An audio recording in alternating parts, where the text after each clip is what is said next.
In this video we will study about lac operon. आज हम पढ़ेंगे लैक ऑपरॉन के बारे में। तो लैक ऑपरॉन जो होता है वो बेसिकली एक ऑपरॉन मॉडल है जो स्टडी करा जाता है लैक्टोज मेटाबॉलिज्म के लिए।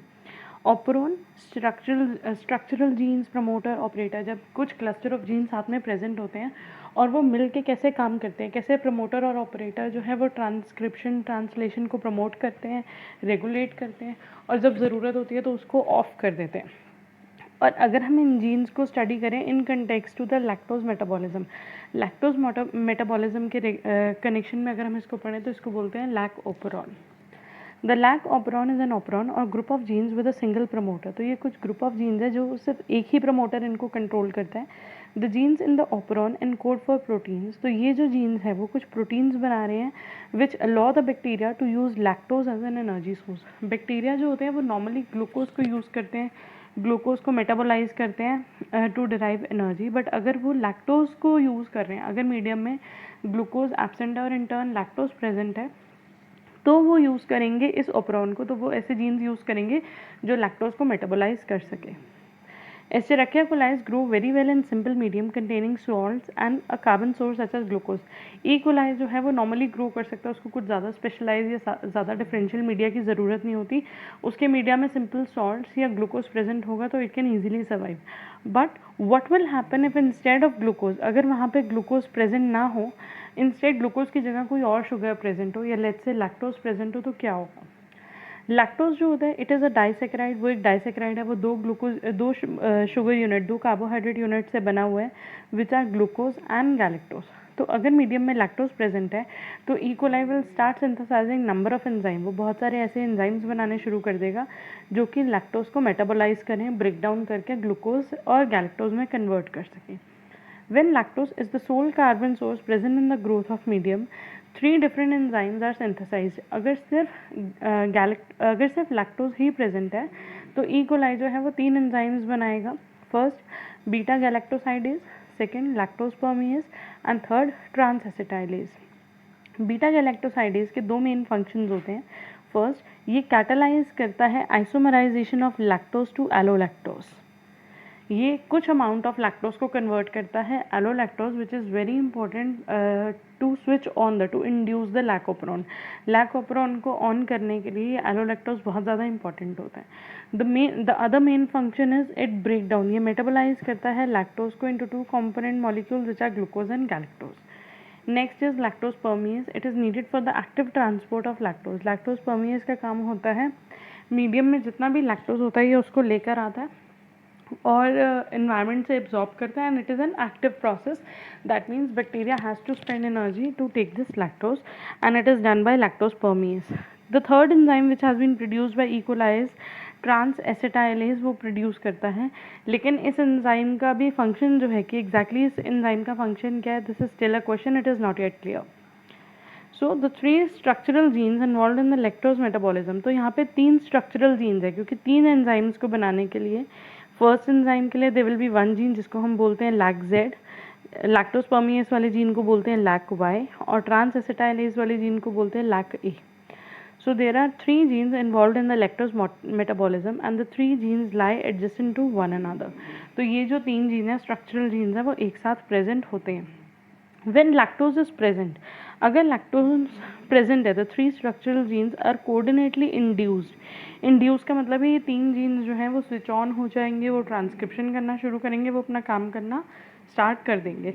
It means that all the 3 genes are simultaneously transcribed and their products that is the enzymes are rapidly produced. Gene का काम क्या होता है? How does the gene work? Gene जो होता है वो जीन का जो वर्किंग मेथड है वो यही है कि वो ट्रांसक्रिप्शन करता है, ट्रांसक्रिप्शन करके वो कॉरस्पॉन्डिंग mRNAs बनाता है जिससे ट्रांसलेशन होती है और प्रोटीन्स बनते हैं। तो बेसिकली अगर ये जीन्स एंजाइम्स बना रहे हैं तो they are undergoing transcription and translation. A cluster or group of genes whose expression are regulated together by operator-regulator protein interaction। तो यहाँ पे जो जीन्स है ऑपरॉन में हमने पढ़ लिया कि यहाँ पे 3 जीन्स प्रेजेंट है, 3 स्ट्रक्चरल जीन्स प्रेजेंट है जो कि 3 एंजाइम्स के लिए कोड कर रहे हैं। इसके अलावा अब इन जीन्स को ऑन या ऑफ करने के लिए यहाँ पे प्रेजेंट है promoter and operator genes. So a cluster और group of genes whose expressions are regulated together by operator regulator protein interaction includes the promoter and the operator. तो यहाँ पे एक promoter है और एक operator है जो कि इसकी functioning को regulate करेगा. And these group of genes including the 3 structural genes, the promoter and the operator is known as operon. The cluster of genes governing the metabolism of lactose, वो genes जो metabolism of lactose को control करते हैं. अगर तो basically cluster of genes जहाँ पे structural genes present हो, promoter present हो और operator present हो, उसे हम collectively बोल रहे हैं operon. And if we are studying the genes which are associated with the metabolism of lactose, then it is known as lacoperon or lactosoperon. The lacoperon consists of 3 structural genes, a operator and a promoter gene. The regulation of these 3 genes as a unit is under the control of regulatory protein which interacts with the controlling site called operator. तो operator इन genes को कैसे on या of करेगा वो decide करता है एक regulatory protein. तो इनका जो रेगुलेशन है वो कौन कंट्रोल कर रहा है? एक रेगुलेटरी प्रोटीन जो कि एक्ट करेगा ऑपरेटर के साथ. It lies adjacent to the gene cluster. The operator does not code for any product. Operator खुद से कोई प्रोडक्ट नहीं बनाता, लेकिन ऑपरेटर जो है वो रेगुलेट करता है कि ये जीन्स ट्रांसक्राइब होंगे या नहीं होंगे. So there is a molecule which binds with operator. Promoter is located next to the operator. Promoter जो है वो भी प्रेजेंट होता है ऑपरेटर के साथ. अगर आप डायग्राम में देखो, these are the 3 structural genes, first, second and third. इससे पहले हैं ऑपरेटर और promoter. The expression of the lac operon is controlled by a repressor molecule. इस एक्सप्रेशन को कंट्रोल करने के लिए एक रिप्रेसर मॉलिक्यूल होता है. यहाँ पे शो करा हुआ है एक repressor molecule which is denoted by lac I, which is the product of lac I gene. Obviously इस प्रमोटर को बनाने के लिए भी यहाँ पे एक जीन प्रेजेंट होता है जिसको हम बोलते हैं लैक आई जीन और the repressor gene. The promoter and the terminator for the LAC-I gene are distinct from those elements of the lacoperon itself. उस रिप्रेसर जीन का प्रमोटर और ऑपरेटर अलग होगा. दैट मीन्स उसके पास अपना प्रमोटर और अपना ऑपरेटर प्रेजेंट है. Repressor gene as the name suggest वो किसी भी फंक्शन को रिप्रेस कर रहा है. तो अगर लैकोपेरॉन को ऑफ करना है, अगर इस एंजाइम प्रोडक्शन को रोकना है, तो उस टाइम पे रिप्रेसर जीन जो है वो एक्टिवेट हो जाएगा. Expression of the lac I gene is under the control of promoter. तो लैक-आई जीन का जो फंक्शन होता है वो उसका प्रमोटर कंट्रोल करता है. Therefore this gene is another example of constitutive gene. Constitutive genes बच्चे वो होते हैं जो कि हमेशा काम करते रहते हैं, जो 24/7 काम करते रहते हैं. अब ideally under normal conditions bacteria जो है वो ग्लूकोज यूज़ कर रहा है एज एन एनर्जी सोर्स. तो उस टाइम पे उसे ऐसा कोई एंजाइम बनाने की ज़रूरत नहीं है जो लैक्टोज को मेटाबोलाइज करे, जो लैक्टोज को ब्रेक डाउन करे. सो ओवरऑल अगर हम देखें अंडर नॉर्मल कंडीशंस जो लैकोपेरॉन है वो ऑफ रहेगा. क्यों ऑफ रहेगा? क्योंकि वहाँ पे ग्लूकोज मोर ओवर प्रेजेंट होता है. तो ग्लूकोज के प्रेजेंस की वजह से लैक्टोज मेटाबॉलिज्म के एंजाइम की ज़रूरत नहीं है. और अगर लैकोपेरॉन को ऑफ रखना है तो कौन सा जीन या कौन सा प्रोटीन जो है वो इसको ऑफ रखेगा? Repressor protein which is provided by the repressor gene. तो इसका मतलब रिप्रेसर जीन को हमेशा काम करते रहना पड़ेगा. That is why it is a constitutive gene. So अगर आप यहाँ पे एक ओवरऑल डायग्राम देखो, these are the structural genes. This is operator, promoter. यहाँ पे लैक आई जीन, उसका प्रमोटर और उसका टर्मिनेटर अलग होता है. तो यहाँ पे उसकी कुछ फंक्शनिंग दिखाई हुई है which we will discuss a bit later. So the model for regulation of lactoperon was given by Jacob and Menard. Jacob and Menard ने मॉडल प्रपोज करा था. At first they said when the E. coli cell growing in a medium lacking lactose, अगर lactose present नहीं है तो क्या होगा? In this situation the RNA polymerase binds to the promoter of the repressor gene and transcribes it. And if the repressor is bound to the operator, let us see होता क्या है. यहाँ पे है I gene और यहाँ पे है इसका promoter PI. So over here we have operator, promoter and the 3 structural gene LAC-Z, LAC-Y and LAC-A. अगर RNA polymerase जो है, RNA polymerase if binds to the promoter gene of LAC-I, promoter of LAC-I से promote करेगा, तो इसका मतलब वो किसको प्रमोट कर रहा है, किसको इंड्यूस कर रहा है? LAC-I जीन को. LAC-I gene is a repressor gene, तो वो क्या बनाएगा? Repressor protein. रिप्रेसर प्रोटीन जो होता है वो जाके बाइंड कर देता है ऑपरेटर साइट पे. तो पहली बात तो ये कि अगर आरएनए पॉलीमरेज प्रमोटर जीन के साथ, promoter of lac I gene के साथ जाके बाइंड कर लेगा, तो वो इस प्रमोटर के साथ बाइंड नहीं कर पाएगा. ठीक है। दूसरी चीज़, ये जो रिप्रेसर प्रोटीन बना ये यहाँ जाके इसके साथ बाइंड हो गया ऑपरेटर प्रोटीन के साथ, जिसकी वजह से जो आरएनए पॉलीमरेज यहाँ पे अटैच हुआ था अब वो फर्दर इधर स्लाइड डाउन करके ट्रांसक्रिप्शन को रेगुलेट नहीं कर सकता। सो let us take the point again. In this situation, RNA polymerase binds to the promoter of the repressor gene. जो RNA polymerase है वो repressor gene के साथ LAC-I gene के साथ bind करता है और उसको ट्रांसक्राइब करता है, मतलब उसके प्रोटीन्स बनवाता है। If the repressor is bound to the operator, अब अगर रिप्रेसर जो है वो जाके किससे बाइंड कर देगा? ऑपरेटर से। RNA can not bind to the operon's promoter, RNA जो है वो जाके प्रमोटर के साथ बाइंड नहीं कर पाएगा, which is situated adjacent to the 3 genes. तो यहाँ पे आरएनए पॉलीमरेज बाइंड करा प्रमोटर ऑफ LAC-I जीन के साथ, जिसकी वजह से बना रिप्रेसर प्रोटीन। रिप्रेसर प्रोटीन जाके बाइंड हो जाता है ऑपरेटर के साथ, जिसकी वजह से आरएन वो ब्लॉक कर देता है इस रीजन को। तो ब्लॉकेज की वजह से ये जो आरएनए पॉलीमरेज है ये फर्दर यहाँ पे प्रमोटर के साथ आके बाइंड नहीं हो पाएगा और ट्रांसक्रिप्शन नहीं होगी।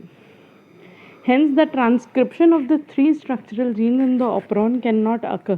तो जो ट्रांसक्रिप्शन है वो नहीं होगी। The lac operon in this state is said to be under negative control. Negative control क्यों? क्योंकि ये नेगेटिवली काम कर रहा है, दैट मीन्स ये ऑपरॉन को ऑफ कर रहा है। If the lactose is present, अगर लैक्टोज प्रेजेंट है, some of the lactose which is transported to the into the cell is converted to allolactose. मैंने बीटा गैलेक्टोसाइडेज के फंक्शन में बताया था, one of the most important function is conversion of lactose to allolactose.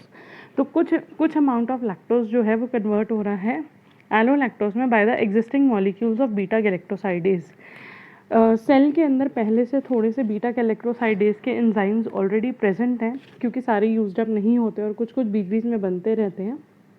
तो ये enzymes जो हैं वो लैक्टोज को कन्वर्ट कर देंगे एलोलैक्टोज में। द एलोलैक्टोज दस form induces the production of lac operon enzyme. अब ये एलोलैक्टोज का मेन फंक्शन क्या है, यहाँ पे देखो, LAC-I जीन ट्रांसक्राइब होता है, mRNA बनता है, राइबोसोम्स के साथ मिलकर इसके प्रोटीन बनते हैं, मतलब कि this is the repressor protein. अगर रिप्रेसर प्रोटीन फ्री होगा तो रिप्रेसर प्रोटीन जाके ऑपरेटर साइड पे बाइंड हो जाएगा और यहीं पे फर्दर ट्रांसक्रिप्शन को रोक देगा। बट अगर ऐसा नहीं होता, अगर यहाँ पे लैक्टोज प्रेजेंट है तो लैक्टोज चेंज हो जाएगा एलोलैक्टोज में और वो बाइंड कर देगा रिप्रेसर प्रोटीन को। जब वो रिप्रेसर प्रोटीन के साथ बाइंड करेगा तो बेसिकली एलोलैक्टोज किसके साथ बाइंड कर रहा है? रिप्रेसर प्रोटीन के साथ। जैसे ही वो रिप्रेसर प्रोटीन के साथ बाइंड करेगा, रिप्रेसर प्रोटीन में कॉन्फर्मेशनल चेंजेस आ जाएंगे। Now it can no longer bind to the operator, that means ये जो बाइंडिंग थी ये ब्लॉक हो गई। इसका मतलब अब जो ऑपरेटर और प्रमोटर की साइड है वो फ्री है।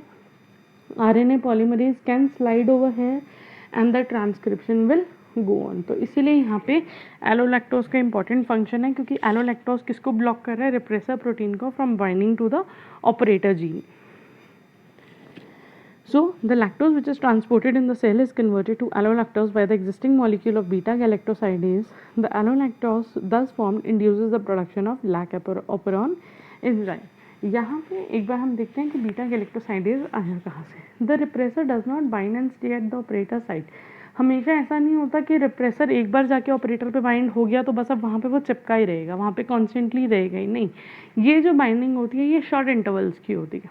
सो the repressor does not bind and stay at the operator side but binds and unbinds continuously.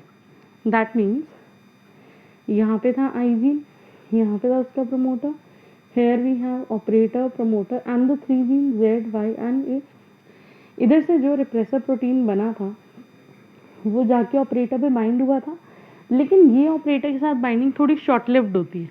Although वहाँ पे लैक्टोज प्रेजेंट नहीं है, बाइंडिंग रहेगी, बट ये क्या करेगा? बीच बीच में बाइंड अनबाइंड करता रहेगा, but binds and unbinds continuously in the split time interval. तो ये जो बीच का टाइम मिलता है for few microseconds दो, जब वो अनबाइंड हो रहे हैं उस अनबाइंडिंग के टाइम पे आरएनए पॉलीमरेज यहाँ बाइंड करता है और ये ट्रांसक्रिप्शन होती रहती है। In the split second time interval, when one repressor molecule unbinds and before another repressor bind, RNA polymerase all initiate transcription of the operon even when lactose is absent. As a result of this low level of transcription of the structural genes Z, Y and A, a few molecules of their respective products are present even in the absence of lactose. तो इसीलिए जब lactose present नहीं था, जब lactose आना ही शुरू हुआ था, लैक्टोज के अंदर आने पे एलोलैक्टोज में कन्वर्ट करने के लिए बीटा गैलेक्टोसाइडेज का होना ज़रूरी था। वो पहले से वहाँ पे प्रेजेंट था, वो एंजाइम्स पहले से वहाँ पे सेल में थोड़े बहुत प्रेजेंट थे। क्यों प्रेजेंट थे? क्योंकि ये बाइंडिंग अनबाइंडिंग की वजह से बीच के इंटरवल में थोड़ी थोड़ी low level of enzyme production was taking place. So let us continue. The lac repressor protein, in addition to having a recognition site for lac operator, also has a recognition site for allolactose. अब ये जो repressor protein होता है, ये या तो lac operator के साथ बाइंड करता है, that means या तो ये यहाँ पे बाइंड करता है, इसके साथ इसकी बाइंडिंग हो सकती है, या फिर इसकी बाइंडिंग किसके साथ हो सकती है? allolactose के साथ। Recognition site for allolactose. Once the allolactose binds to the repressor, the shape of the repressor changes, मतलब इसमें conformational changes आ जाते हैं. Hence, its recognition site for the operator is changed. As a result, the repressor loses its affinity for lac operator. मतलब कि अब जो repressor protein है वो operator के साथ bind नहीं कर सकता. In the absence of repressor, अब वहाँ पे रिप्रेसर जो है वो ऑपरेटर के साथ बाइंड नहीं करा, ऑपरेटर जो है वो फ्री है, दैट मीन्स उसके साथ जो प्रमोटर की साइट है वो भी फ्री है. So in the absence of repressor, RNA polymerase binds to the operon's promoter and initiate the synthesis of single polygenic mRNA molecule. तो अब ऑपरेटर फ्री है, ऑपरेटर के साथ प्रमोटर भी फ्री है, तो आरएनए पॉलीमरेज जो है वो प्रमोटर साइट पे जाके बाइंड करेगा और फिर वो जो ट्रांसक्रिप्शन है वो कंटिन्यू होती रहेगी. तो वहाँ पे लैक जेड, लैक वाई और लैक ए, ये तीनों जीन जो है वो ट्रांसक्राइब होके एक एमआरएनए बनाएंगे और ये एमआरएनए फर्दर ट्रांसलेट होके प्रोटीन बनाएगा, which are the 3 enzymes of these respective genes. Now let us see the positive control. So this was the lac operon, कि अगर लैक्टोज एब्सेंट होता है तो क्या होगा? अगर लैक्टोज एब्सेंट है, एलोलैक्टोज नहीं बन रहा, रिप्रेसर प्रोटीन सीधा सीधा जाके ऑपरेटर से बाइंड करेगा और फर्दर उसकी ट्रांसक्रिप्शन को रोक देगा. लेकिन अगर लैक्टोज प्रेजेंट है तो लैक्टोज जो है वो रिप्रेसर के साथ, एलोलैक्टोज जो है वो रिप्रेसर के साथ बाइंड कर जाएगा, रिप्रेसर को ऑपरेटर को ब्लॉक नहीं करने देगा, जिसकी वजह से आरएनए पॉलीमरेज इजीली प्रमोटर के साथ बाइंड करके ट्रांसक्रिप्शन को इजीली फॉलो कर लेगा. So the positive control of the lac operon by CAP and cyclic AMP. Positive control मतलब कि जहाँ पे लैक ऑपरॉन इजीली इंड्यूस करा जा सकता है, जहाँ पे उसको इजीली स्विच ऑन करा जा सकता है, उसका another factor is determined by cap and cyclic AMP. Lactose metabolism is induced when lactose is added to the medium. Lactose metabolism तब शुरू होता है अगर मीडियम में lactose present होगा in which the cells are growing. An interesting property of lac operon is that its induction is prevented by the presence of glucose. अगर वहाँ पे glucose present है, ग्लूकोज के प्रेजेंस होने की वजह से लैक्टोज का मेटाबॉलिज्म नहीं होगा. क्यों? क्योंकि अगर हम एक नॉर्मल लैंग्वेज में देखें तो bacteria easily as a carbon या एज एन एनर्जी सोर्स किसको यूज़ करता है? ग्लूकोज को मेटाबोलाइज करना ईजी है और ग्लूकोज को मेटाबोलाइज करने के लिए उसके पास बहुत सारे ईजी रिएक्शंस और एंजाइम्स प्रेजेंट है. तो अगर ग्लूकोज और लैक्टोज दोनों प्रेजेंट होंगे तो lac operon most probably off रहेगा, क्योंकि ग्लूकोज से जो बैक्टीरिया है वो अपनी एनर्जी डिराइव कर लेगा. लेकिन ऐसा क्या हो रहा है ग्लूकोज के प्रेजेंट होने से जिसकी वजह से लैक ऑपरॉन ऑन नहीं हो रहा, इंड्यूस नहीं हो रहा? Let us see. Glucose is catabolised in preference to other sugars. तो अगर कोई और शुगर प्रेजेंट है, लैक्टोज, एराबिनोज, गैलेक्टोज, वो तभी मेटाबोलाइज होंगे, तभी बैक्टीरिया उनको ब्रेक डाउन करके एनर्जी डिराइव करेगा अगर उसके पास ग्लूकोज नहीं है. अगर ग्लूकोज है तो glucose is the first preference. This phenomena is known as catabolite expression और द ग्लूकोज इफेक्ट. इसको ग्लूकोज इफेक्ट बोलते हैं या फिर कैटाबोलाइट रिप्रेशन भी बोलते हैं. Catabolite repression of lac operon is mediated via positive control of transcription by a regulatory protein called catabolite activator protein. तो ये जो ग्लूकोज इफेक्ट है या ये जो कैटाबोलाइट रिप्रेशन है, ये किसकी वजह से हो पा रहा है? कैप प्रोटीन की वजह से, कैटाबोलाइट एक्टिवेटर प्रोटीन की वजह से, इन conjunction with a small effector molecule called cyclic AMP. CAP जो है, कैप जो है, वो अकेला काम नहीं करता, वो तभी काम करेगा जब वो साइक्लिक AMP के साथ बाइंड करेगा. So CAP is also known as cyclic AMP receptor protein. इसको साइक्लिक AMP रिसेप्टर प्रोटीन भी बोलते हैं, क्योंकि अगर साइक्लिक AMP इसके साथ बाइंड होगा, ये उसको रिसीव करेगा, then only this protein will work.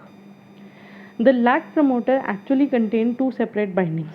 तो अगर हम प्रमोटर की बात करें तो प्रमोटर के ऊपर 2 साइट्स है, 1 for polymerase and second for cap cyclic AMP. मतलब कि यहाँ पे हमारे पास था ऑपरेटर, यहाँ पे था प्रमोटर। प्रमोटर के पास 2 साइट्स है, दिस इज प्रमोटर। प्रमोटर के पास एक साइट है जहाँ पे आके बाइंड करेगा आरएनए पॉलीमरेज, एंड दूसरी साइट है जिसको हम बोल रहे हैं कैप साइट, जहाँ पे आके बाइंड करेगा कैटाबोलाइट activator protein. So the promoter actually has 2 separate binding sites, one for RNA polymerase and the second for cap cyclic AMP complex. In the absence of glucose, अगर ग्लूकोज प्रेजेंट नहीं है तो cyclic AMP cap के साथ bind करेगा. The cap cyclic AMP complex then bind to the cap site of the LAC promoter.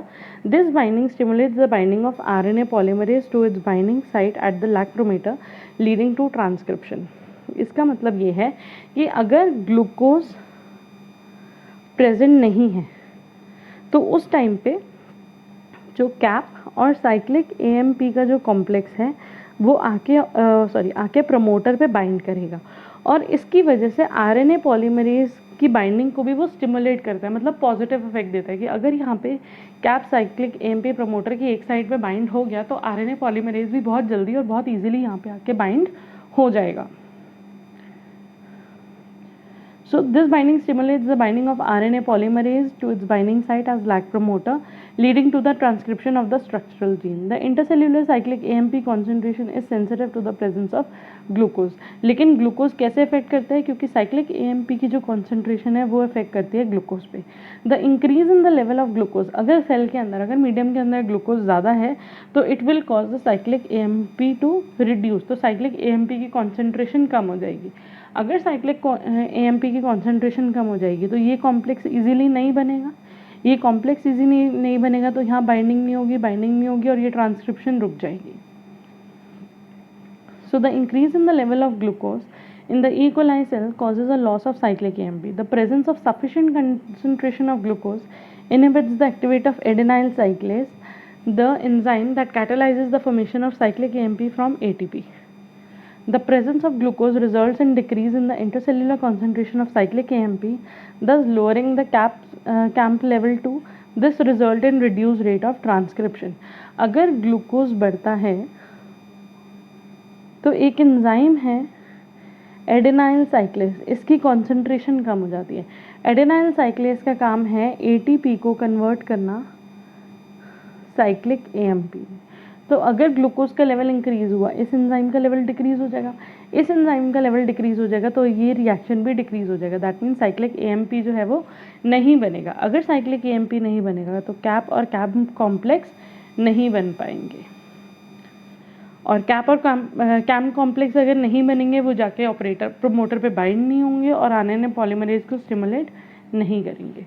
So the catabolite repression is an example of positive regulation, that is the cap-cam complex is the cap site enhances its transcription rate. तो कैटाबोलाइट repression में, या अगर हम cap cam का काम करें तो ये पॉजिटिव रेगुलेटर है. पॉजिटिव रेगुलेटर क्यों है, क्योंकि अगर ये बाइंड करता है प्रमोटर साइट पे तो ये इन्हांस करेगा, ये स्टिमुलेट करेगा RNA पॉलीमरेज की बाइंडिंग को भी, उसे रोकेगा नहीं. So this lac operon is both positively and negatively regulated. ये पॉजिटिवली भी रेगुलेट होता है, मतलब ये पॉजिटिव रेगुलेट मतलब कि वो रेगुलेशन जो कि इन्हांस करती है, स्टिमुलेट करती है ट्रांसक्रिप्शन को, which is either done by allolactose. Allolactose की भी अगर बाइंडिंग रिप्रेसर प्रोटीन से हो जाए तब भी जो लैकोप्रोन है वो इंड्यूस हो जाता है. कैप कैम जो है अगर ये भी प्रमोटर पे जाके बाइंड होगा तब भी जो वो लैकोप्रोन है वो स्टिमुलेट हो जाएगा और ज़्यादा इन्हांस हो जाएगा.